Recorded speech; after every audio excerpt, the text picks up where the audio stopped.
مجھے واز کہنا روا نہیں۔ عوام الناس کہنے لگی حضرت کیوں آپ واز نہیں کہتے حالانکہ آپ کو حکم مل چکا ہے؟ تو فرمایا اس لیے کہ ابھی میرا دل دنیا اور جاہ کے ساتھ وابستہ ہے، میرا کلام بے فائدہ ہے اور لوگوں کے دلوں پر اثر نہیں کرے گا، اور جو کلام دلوں پر اثر پذیر نہ ہو وہ علم کے استحقاق کا یا استخفاف کا موجب نہیں ہو سکتا۔ شریعت مطہرہ کا ایسا امر جو ہے استہزاء کا باعث ہے، اور میں بلا وجہ ایسی گستاخی یا اس گناہ کا مرتکب نہیں ہونا چاہتا۔ کلام کرنا اس کے لیے مسلم ہے جسے دین میں سکوت حاصل ہو، اور جب بولے تو جتنا خلل ہو وہ مٹ جائے۔ آپ سے پوچھا گیا سخن سلف صالحین کس لیے دلوں کے واسطے بہت مفید ہیں آج کل کی باتیں کرنے سے، تو لہٰذا آپ نے اس پر جواب دیتے ہوئے ارشاد فرمایا لِأَنَّهُمْ تَكَلَّمُوا لِعِزَّةِ الْإِسْلَامِ وَنَجَاةِ النُّفُوسِ وَرِضَاءِ الرَّحْمَنِ وَنَحْنُ نَتَكَلَّمُ لِعِزِّ النَّفْسِ وَطَلْبِ الدُّنْيَا وَقَبُولِ الْخَلْقِ۔ آپ فرماتے ہیں اس لیے کہ وہ کلام فرماتے تھے پہلے صوفیاء اتقیاء اعزاز اسلام کے لیے اور نفسوں سے نجات کے لیے اور رضا الہی کو حاصل کرنے کے لیے، اور ہم بولتے ہیں نفس کے اعزاز کی خاطر اور طلب دنیا کے لیے اور لوگوں میں مقبولیت پیدا کرنے کی غرض سے۔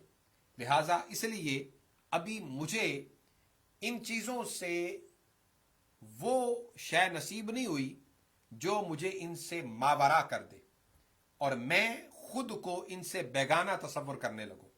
لہٰذا جب یہ چیزیں نصیب ہو جائیں گی کہ میں اپنی ذات کے لیے، اپنی انانیت کے لیے، اور ہر وہ شے جو بندے کے نفس کو کبر کو بڑھاتی ہے ان سے بیگانہ ہو جاؤں اور دنیا سے کٹ جاؤں، تو پھر جو کام بھی کروں فقط اللہ اور اس کے رسول کی رضا کے لیے کروں، تو پھر اس منصب پر بیٹھ کر میں گفتگو بھی کروں گا، قرآن و سنت کا بیان بھی کروں گا، اور پھر وہ بات جو نکلے گی دلوں کے اوپر اثر کرے گی اور دلوں کے اندر وہ انقلاب اور تبدیلی لائے گی جو قرآن و سنت کی حقیقی روح ہے۔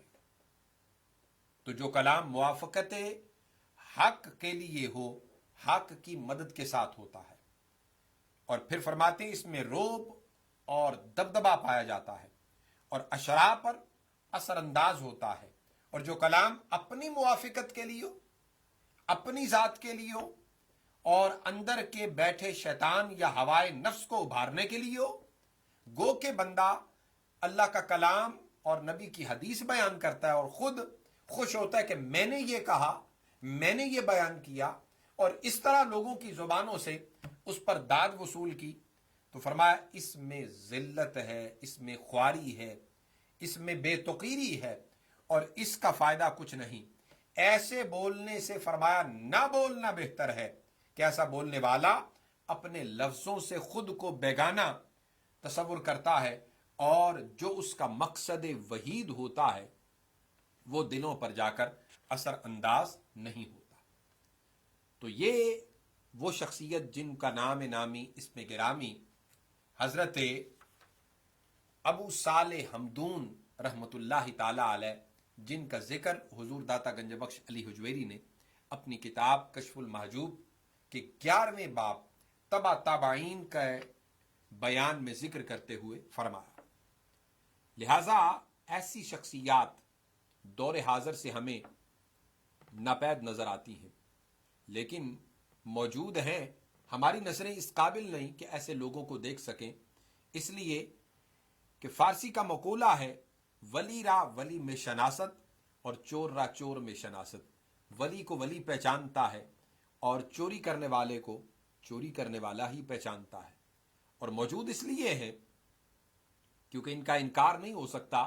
کائنات کے دو نظام ہیں، ایک نظام تشریع اور ایک نظام تکوینی، تشریعی نظام جس میں ہم اور آپ بستے ہیں، جس میں ظاہری علم ہے، خواہ وہ شریعت کا ہی کیوں نہ ہو، جس میں دنیا کا علم ہے، سائنس اور ٹیکنالوجی ہے، جس میں دنیا کے ادارے ایگزسٹ کرتے ہیں، دنیا کا سارا کاروبار زندگی موجود ہے، اور ایک نظام تکوینی ہے، روحانی نظام، جن کو یہ بندگان خدا چلایا کرتے ہیں۔ یہ تشریعی نظام اس روحانی یا تکوینی نظام کے ماتحت ہے۔ جس طرح ہمارا جسم ہماری روح کے ماتحت ہے، اور اگر ہم اپنی روح کے اوپر گدلاہٹ اور اس کے اوپر خواہشات کے پلندے چڑھا دیتے ہیں تو پھر وہ روح مردہ ہو جاتی ہے۔ اور اگر اس روح کو اس کی خوراک، کیونکہ وہ عالم امر کی چیز ہے، جس کا ذکر قرآن مجید کے اندر اللہ رب العزت نے بھی فرمایا، یسألونک عن الروح قل الروح من امر ربی۔ اے محبوب صلی اللہ علیہ وسلم، آپ سے آپ کے صحابہ پوچھتے ہیں روح کے بارے میں، آپ فرمائیے یہ امر ربی ہے۔ اور امر ربی کیا ہے؟ حکم الہی ہے، جو رب کائنات نے اپنا حکم بندے کے اس وجود کے پنجرے کے اندر رکھا، اس شریر کے اندر رکھا۔ جیسے قرآن مجید فرماتا ہے فَنَفَخْتُ فِيهِ مِن رُوحِي، کہ ہم نے حضرت آدم علیہ السلام کے وجود کو جب تیار کر دیا تو ان میں اپنی روح پھونکی۔ وہ روح کیا ہے؟ وہ امر ربی ہے۔ یا حضرت عیسیٰ علیہ السلام جن کو بن باپ کے پیدا کیا گیا، تو کائنات کا یہ بھی اللہ رب العزت کا ایک نظام ہے، ایک اظہار قدرت ہے، ایک قانون قدرت ہے۔ قانون قدرت ماں باپ کا وجود ہو، جفت پائی جائے، اللہ بیٹا یا بیٹی عطا کرتے ہیں۔ اور اظہار قدرت یہ ہے ماں کا بھی وجود نہ ہو، باپ کا بھی وجود نہ ہو، آدم علیہ السلام کا وجود مطہر تیار ہو جائے۔ اسی طرح باپ کا وجود نہ ہو، حضرت عیسیٰ علیہ السلام کا وجود مطہر تیار ہو جائے۔ یہی وجہ ہے کہ رب کائنات نے قرآن مجید کے اندر جناب عیسیٰ علیہ السلام کو کلمۃ اللہ فرمایا، روح اللہ فرمایا، اور فنفخت فیہ من روحی کا وہ وجود اتم عطا کیا کہ آج 34 برس کی عمر کے اندر جن کو زندہ آسمانوں پہ اٹھا لیا گیا اور قرب قیامت دوبارہ تشریف لائیں گے۔ اور یاد رہے کہ دو انبیاء علیہ السلام کو زندہ آسمانوں پہ اٹھایا گیا، ان میں ایک حضرت عیسیٰ ابن مریم ہے اور دوسرے حضرت ادریس علیہ السلام ہے۔ تو میں ذکر یہ کر رہا تھا کہ رب کائنات نے اپنا یہ امر، اپنا حکم بندے کے وجود کے اندر جب یہ پھونکا، جس سے بندے کے وجود کو زندگی ملتی ہے۔ اور زندگی کیا ہے؟ اس روح اور وجود کے یا اس شریر کے اور جسم کے ملنے کا نام ہے۔ اور موت کیا ہے؟ ان دونوں کے جدا ہونے کا نام ہے۔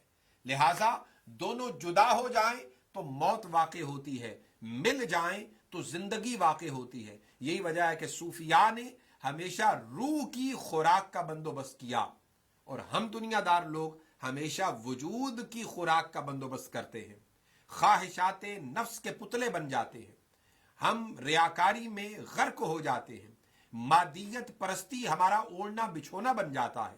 لیکن جن کا اوڑھنا بچھونا روح کی خاطر اور روح کو طاقتور بنانا ہوتا ہے اور اس کی خوراک اسے دیتے رہتے ہیں، تسبیح کے ذریعے، تحلیل کے ذریعے، ذکر کے ذریعے، تذکیر کے ذریعے، عبادت کے ذریعے، اور اللہ کو یاد کرنے کے ذریعے، اور دنیا کا بھی کوئی کام، کوئی کچھ بھی کرتے ہیں وہی وہ کام کرتے ہیں جس میں رضائے الہی شامل ہوتی ہے۔ اور یاد رکھیں، اس سے قطعاً یہ معنی نہ لیا جائے کہ صوفیاء اولیاء دنیا سے بالکل ٹوٹ جاتے ہیں اور کنارہ کش ہو جاتے ہیں، وہ رہبانیت ہے۔ اسلام کے اندر وہ نہیں ہے۔ رسول اکرم صلی اللہ علیہ وسلم نے شادی فرمائی، آپ کی اولاد ہوئی، آپ نے کاروبار زندگی کیا، دین کی خدمت کی، پیغام الہی دنیا کو پہنچایا۔ یہی درس آپ نے صحابہ کو دیا، اور صحابہ نے بھی نظام سیاست بھی چلایا، نظام دین بھی چلایا، شادیاں بھی ہوئیں، اولادیں بھی ہوئیں، سارا سلسلہ چلتا رہا۔ یعنی دین میں رہ کر پھر دنیا کو آگے چلانا، اور جب دین کا وقت آ جائے تو دنیا سے ہٹ کر دین کے کام میں لگ جانا، تو اللہ رب العزت ایسوں کے دنیا کے کام بھی اپنی قدرت الہی سے پائے تکمیل کو پہنچا دیتا ہے. تو یہ صوفیاء جن کا ہم ذکر کر رہے ہیں، یہ وہ صاحبان حق جن کے تابع دنیا ہو جاتی ہے جب یہ دنیا کو خیر آباد کرتے ہیں. تشریف رکھیے، ابھی اسی ٹاپک پر بات جاری ہے. مجھے بریک کے لیے کہا جا رہا ہے، بریک کے بعد آپ کی خدمت میں پھر حاضر ہوتے ہیں.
ویلکم بیک ناظرین، پروگرام دیکھ رہے ہیں خیب کی دنیا، اور آج ہم جو دوسری شخصیت ہے ان کے حوالے سے جو بات کر رہے ہیں، ان کا نام نامی اس میں گرامی حضرت منصور بن عمار رضی اللہ تعالی عنہ ہے۔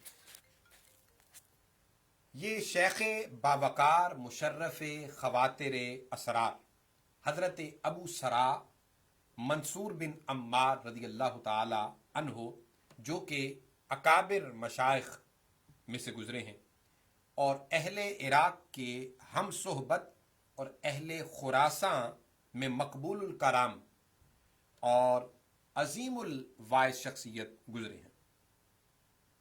آپ کے بیان کے حوالے سے حضور داتا گنج بخش علی حجویری رحمۃ اللہ تعالی علیہ فرماتے ہیں کہ لطیف بیان میں رموز و اسرار کے ساتھ اور نکات کے ساتھ جو بیان آپ کا ہوتا وہ ایک عظیم الشان ہوا کرتا تھا۔ اثناء تقریر میں علوم و فنون، روایات و درایات اور احکام و معاملات کے دریا موجزن ہوا کرتے، اور بلکہ بعض اہل تصوف تو آپ کی تعریف میں یہاں تک بیان کرتے ہیں، کیا فرماتے ہیں کہ سبحان من جعل قلوب العارفین اویت الذکر و قلوب الزاہدین اویت التوکل و قلوب المتوکلین اویت الرضا و قلوب الفقراء اویت القناعت و قلوب اہل الدنیا اویت الطمع۔ یعنی فرماتے ہیں کہ اس کے وجہ منیر کو پاکی ہے جس نے عرفاء کے قلوب کو ذکر کا برتن بنا دیا اور زاہدوں کے دلوں کو ظرف توکل کر دیا، متوکلین کے قلوب کو منبع رضا اور مسکن وفا بنا دیا، اور درویشوں کے ضمیر کو محل قناعت کر دیا، اور دنیا داروں کے دلوں کو طمع کا برتن بنا دیا۔ اس میں عبرت ہے کہ اللہ رب العزت نے ہر عضو کو حساس بنایا اور اس میں معنی متجانس رکھے، چنانچہ ہاتھوں کو محل بطش و گرفت بنایا، یعنی پکڑنے کی قوت کے ساتھ وہ طاقت عطا کی، پیروں کو چلنے کا اور مشاعت کا ذریعہ اور اعلی کار بنایا، آنکھوں کو بصارت کا اور دیکھنے کے لیے پیدا کیا، کانوں کو سماعت کا یعنی سننے کے واسطے بنایا، اور زبان کو نطق کا یعنی بولنے کا ذریعہ عطا کیا، اور ان اعضاء کے اسماء خلقی میں اور افعال جوان سے یہ ظاہر جو ان سے یہ ظاہر ہوتے ہیں ان میں کوئی زیادہ اختلاف بھی نہیں رکھا، بلکہ ہر جگہ ہر عضو ہر ایک کا اپنے کام میں یکتائی اور یکسانیت ہی موجود نظر آتی ہے۔ پھر فرماتے کہ مگر دل ایک ایسی چیز ہے رب کائنات نے جو پیدا فرمائی، ہر ایک کے اندر دل ایک ہی ہے، مگر اس میں ارادے مختلف، خواہشات نفسانی مختلف، ظرف عرفان مختلف، منبع دلالت مختلف، ان ساری چیزوں کے اندر ایک اختلاف رکھا۔ ہمارے پاس ایک کالر ہیں۔ السلام علیکم ورحمۃ اللہ وبرکاتہ۔ ڈاکٹر علیکم، آپ جو ذکر کر رہے ہیں یہ اولیاء کرام کا، ان کے بارے میں یہ بڑا مشہور ہوتا ہے کہ یہ کشف کیا کرتے تھے، اور اگر کوئی سائل اپنی پرابلم ان کے پاس لے کے جاتا تھا تو وہ اس کا حل اس کو بتا دیتے تھے، اور وہ صحیح ہوتا تھا، جس کی وجہ سے ان لوگوں کا جو خاص طور پہ غیر مسلم تھے ان کو ان کا اثر بھی ہوا اور یوں اسلام بھی پھیلا۔ تو کیا یہ بات کس حد تک صحیح اور درست ہے؟ جی ضرور، بہت اچھا آپ نے سوال کیا کشف کے حوالے سے۔ یاد رکھیے آج کے دور کے اندر عاملین اکثر ہوتے ہیں، ان پر یہ کشف کا جو سلسلہ ہے یہ منکشف نہیں ہوتا۔ کشف خالصتاً طریقت کا ایک سلسلہ ہے، اور طریقت کے اندر آنے والی وہ منزل ہے جس کو حاصل کیا جاتا ہے، لیکن عاملین عموماً یا تو جنات کے ذریعے سے یا موکلات کے ذریعے سے ان امور کو یعنی دوسرے کے کام کے حوالے سے یا کسی بھی خبرگیری کو کرنا ہے تو اس حوالے سے وہ کرتے ہیں. لیکن صوفیاء کے ہاں، اولیاء کے ہاں، صاحبان متقین کے ہاں وہ کام جنات سے نہیں، موکلات سے نہیں، بلکہ کشف سے کرتے ہیں. اور کشف ہمیشہ یاد رکھیے دل کی پاکیزگی کا نام ہے. میں نے جو پیچھے حضرت حمدون کا جو ذکر کیا، جنہوں نے حضرت ابو صالح حمدون کا جو میں تذکرہ کر رہا تھا، جن کو ان کے مرشد گرامی نے واعظ و نصیحت کا حکم فرمایا، تو انہوں نے جو جوابات دیے وہ میں اب دوبارہ دہراؤں تو اس کے لیے وقت درکار ہے. قصہ مختصر صرف اتنا ہے کہ انہوں نے فرمایا کہ ابھی میرا بیان میرے افعال، اعمال، کردار کے ساتھ اس طرح موافقت نہیں کرتا. جب یہ اس کی یعنی دنیا وری کی اور خواہشات نفسانی کی، اور جو دل کے اندر دنیا کی خواہشات پیدا ہوتی ہیں اور اپنے نفس کو خوش کرنے والا کام ہے، جب تک اس سے کنارہ کشی نہ ہو جائے تب تک میں واعظ و نصیحت کر نہیں سکتا. لہذا جو صاحبان تقوی اور صاحبان ولایت ہیں، جب یہ اپنے تمام امور اللہ کے سپرد کر دیتے ہیں اور دلوں کے اندر ہر قسم کی ذاتی خواہشات کا وجود ختم کر دیا جاتا ہے، تو جس دل کے بارے میں رب فرماتا ہے کہ میں اس مرد مومن کے دل کے اندر تشریف رکھتا ہوں، اور ذات باری جس مرد مومن کے دل کا ذکر کرتی ہے، جس میں وہ رب تشریف لاتا ہے، عزیزان گرامی قدر، اس دل کی صفائی، ستھرائی، پاکیزگی، طہارت، نظافت اس مقام پر پہنچتی ہے. اور اس کے بھی درجے ہیں. پھر ظاہر بات ہے لطیفہ خفی کو اور اخفا کو اور سر کو اور قلب کو اور فؤاد کو اور ان کے پردوں کو صاف کرنا، اور پھر ان کے اندر انوار و تجلیات الہیہ کا ورود ہونا. سو جس دل پر انوار و تجلیات الہیہ کا ورود ہوتا ہے، ایسا بندہ جب کائنات پوری میں دیکھتا ہے، اس دیکھنے کو کشف کرتے ہیں اور پھر اس پر ساری چیزیں منکشف ہو جاتی. وہ تحت و سرا سے لے کر عرش معلیٰ تک دیکھتا ہے، جس کا ذکر قرآن مجید میں افمن شرح اللہ صدرہ للاسلام فہو علی نور من ربہ کا بیان کر کے اللہ پاک نے فرمایا کہ ہم جس بندے کا سینہ اسلام کے لیے کھول دیتے ہیں، اس کو نور پر بٹھا دیتے ہیں. اور یہی وجہ ہے، اس کی تفسیر کرتے ہوئے شیخ روز بہان بقلی رحمہ اللہ تفسیر آرائس البیان میں فرماتے ہیں کہ اس کی حالت پھر کیا ہوتی ہے، یرون الحق بنورہ، جس نور پر رب اس بندے کو بٹھاتا ہے، اور وہ نور جس کو اللہ پاک عطا کرتا ہے، وہ اس نور کی معاونت اور مدد سے یرون الحق، حق کو دیکھتا ہے.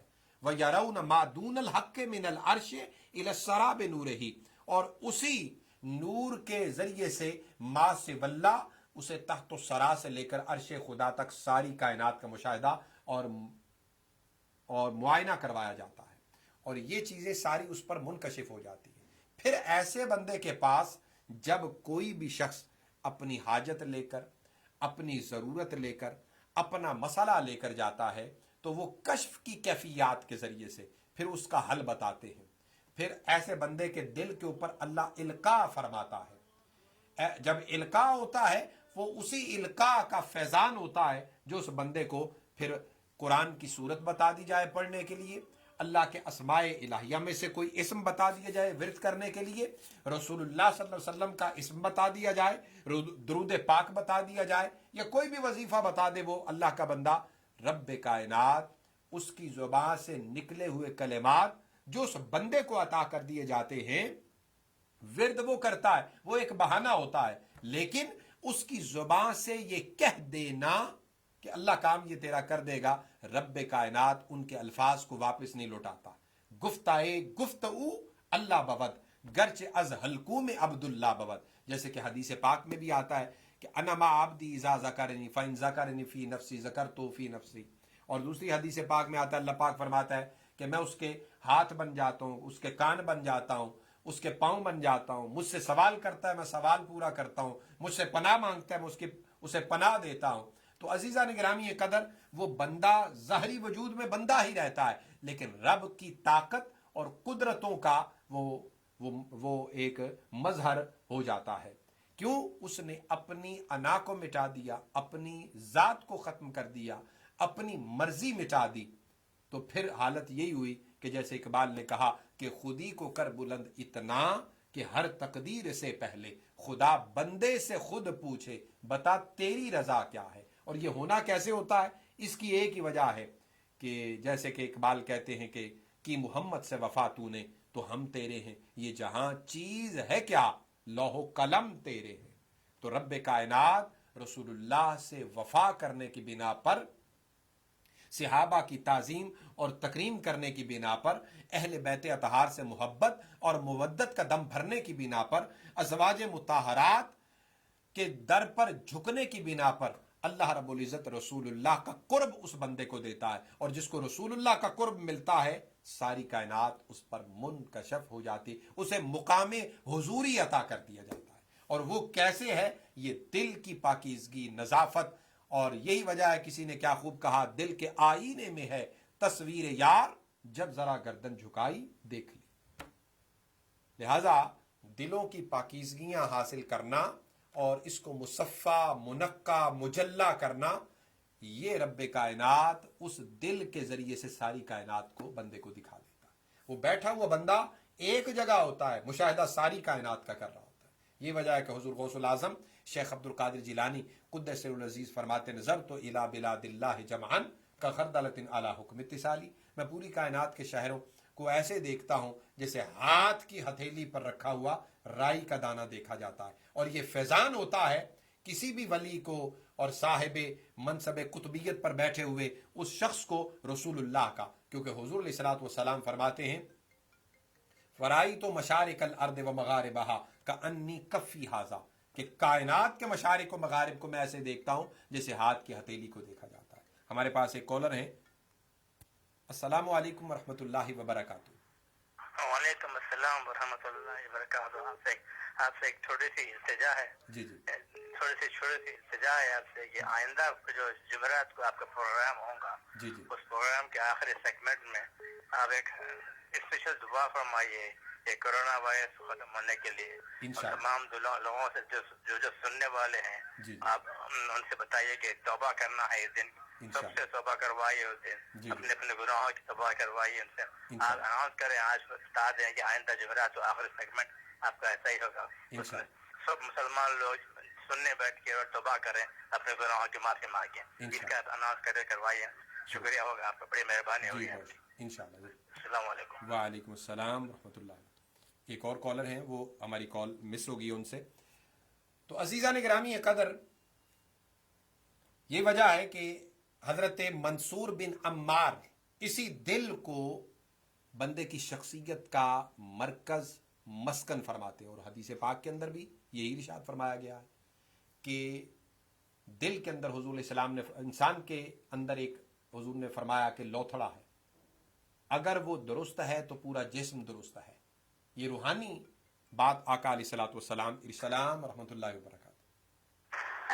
جی ڈاکٹر صاحب, شکریہ میری کال لینے کا.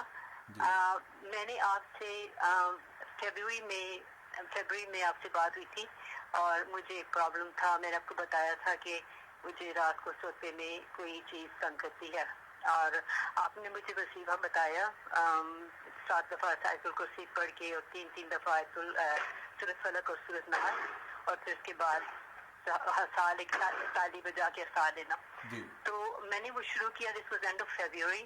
تو پہلے کچھ ہفتے کے درمیان ایک دفعہ پھر مجھے ایسے فیلنگ ہوئی, بٹ سنس دین اللہ کی مہربانی سے بالکل مجھے کوئی پرابلم نہیں ہوا. جی, لیکن 2 دن پہلے again I had the same experience.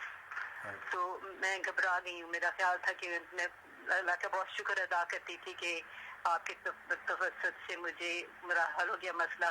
تو میں بہت گھبرا گئی ہوں دوبارہ. تو آپ مجھے پلیز بتائیے میں کیا کروں. آپ اس میں سورہ فلق اور ناس اس کا اضافہ کریں, اور وہ تھا آپ نے بتایا تھا نا 7 دفعہ آیت الکرسی اور 3 دفعہ سورۃ فلق اور ناس. ٹھیک ہے، اس میں آپ سورہ قلم کی آخری 2 آیتیں اور سورہ توبہ کی آخری 4 آیتیں. اچھا جی. سورہ قلم کی آخری 2 آیتیں وہیں یکاد الذین کفروا سے شروع ہوتی ہیں، اور سورہ توبہ کی آخری 4 آیتیں. ان 6 آیتوں کو یعنی 2 سورتوں کی 6 آیتوں کو اس میں شامل کر لیں اور اسی طریقے سے آپ یہ کریں. انشاءاللہ تعالی اللہ رب العزت فضل فرمائے گا. اور گھر میں جو آپ کے ایگزٹ انٹرنس ہیں، اگر ایک ہیں تو ایک، اگر 2 ہیں تو دونوں کے اندر والی سائڈ پہ لیمن، یلو والے لیمن جو ہے، لائم نہیں، گرین لائم ہوتے ہیں، یلو جو لیمن ہے وہ آپ ہینگ کر دیں، لٹکا دیں. انشاءاللہ اللہ فضل فرمائے گا. اچھا جی، بہت بہت شکریہ. جی بہت شکریہ. اور دوسرا میں نے یہ ڈاکٹر صاحب پوچھنا تھا کہ از اٹ پاسبل کہ میں آپ کو ڈائریکٹلی کال کر کے میں کچھ اور ڈسکس کر سکوں؟ جی جی، آپ میرے پرسنل نمبر پہ کال کر سکتے ہیں، اسکرین پر بھی آ رہا ہوگا اور میں بیان بھی کر دیتا ہوں. 6465526186 پہ آپ کال کر سکتے ہیں پروگرام کے بعد یا ویک ڈیز میں. اچھا، کوئی خاص ٹائم بہتر ہے کیونکہ میں نے ٹرائی کیا تھا لیکن آپ سے کانٹیکٹ نہیں ہو سکا. جی، آپ سیکنڈ ٹائم پہ کوشش کریں 3-4 بجے کے بعد، تو انشاءاللہ کانٹیکٹ ہو جائے گا. انشاءاللہ. بہت بہت جی شکریہ. بہت شکریہ. السلام علیکم. وعلیکم السلام. تو عزیزان گرامی قدر، مجھے بریک کے لیے کہا جا رہا ہے.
ویلکم بیک ناظرین.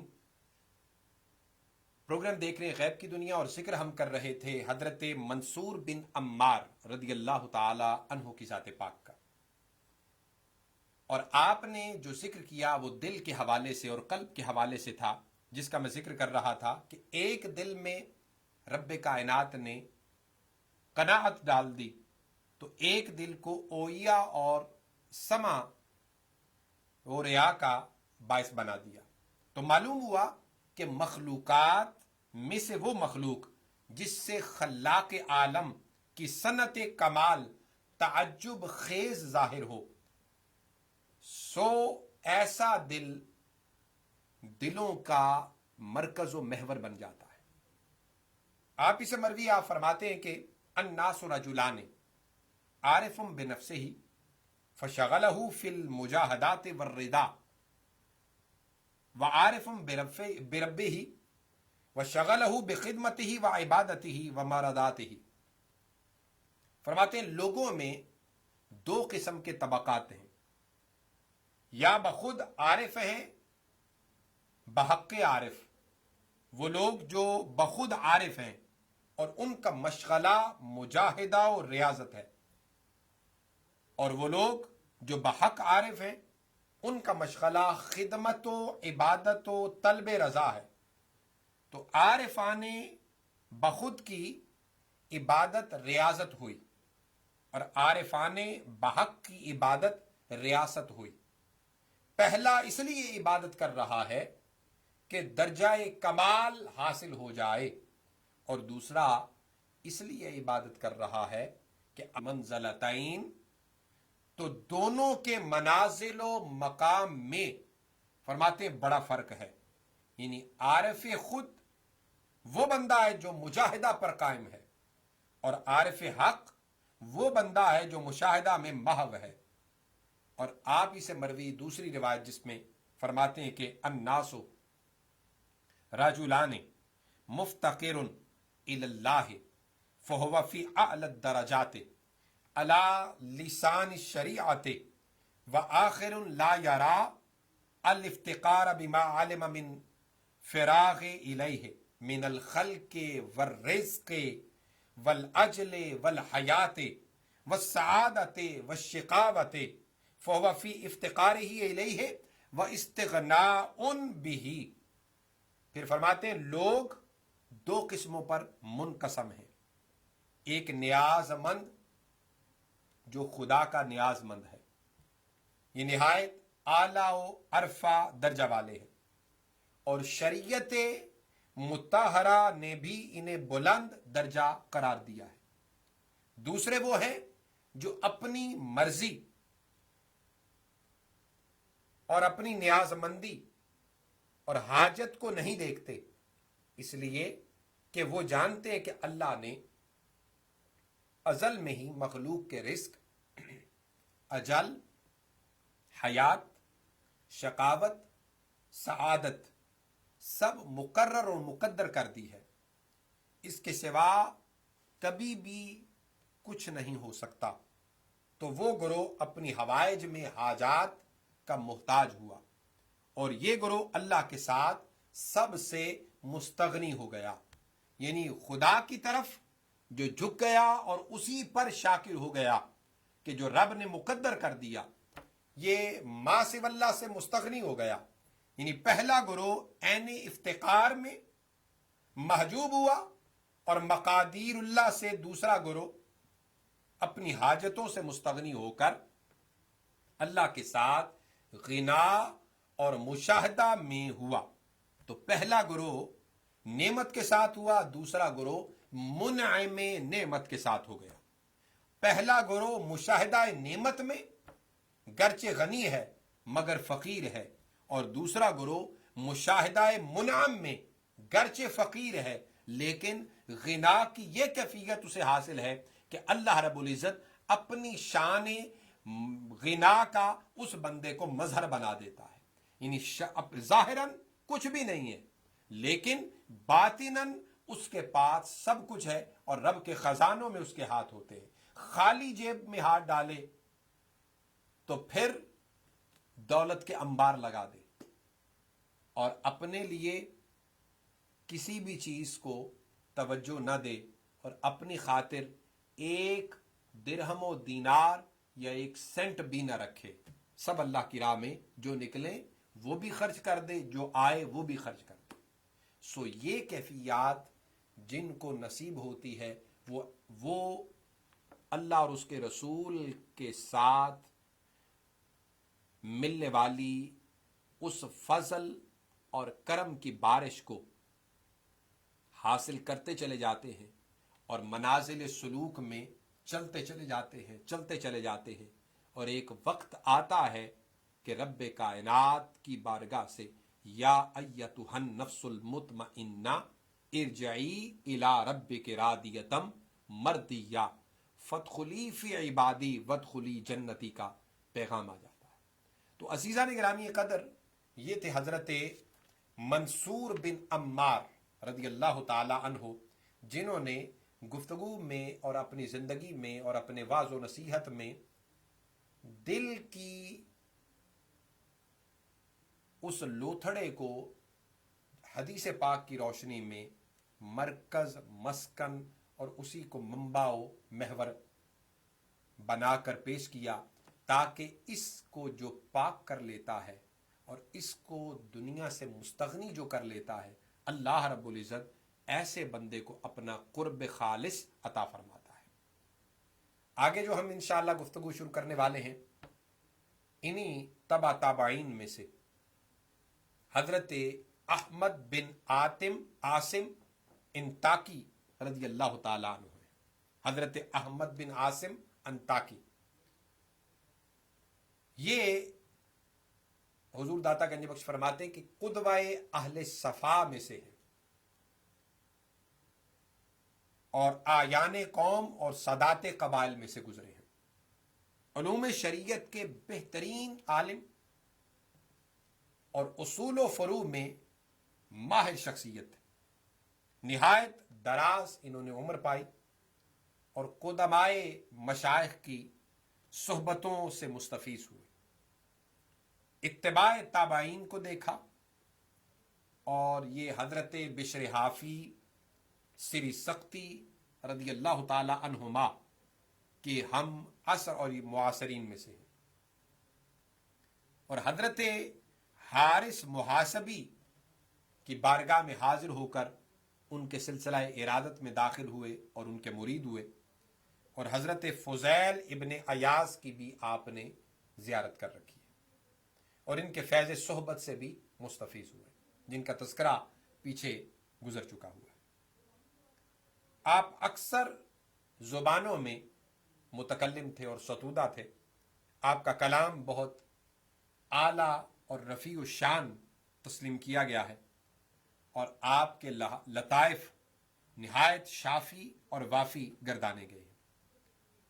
علم طریقت میں بھی آپ ماہر گزرے ہیں، اور آپ اسے مروی ہے کہ انفع الفقر ما کنت بہ متجملا و بہ رادیا، فرماتے کہ نافع ترین فقر، فقیری، تصوف اور صوفی ازم وہ ہے جس سے تو جمال پائے اور اپنے جمیل کے ساتھ راضی ہو جائے۔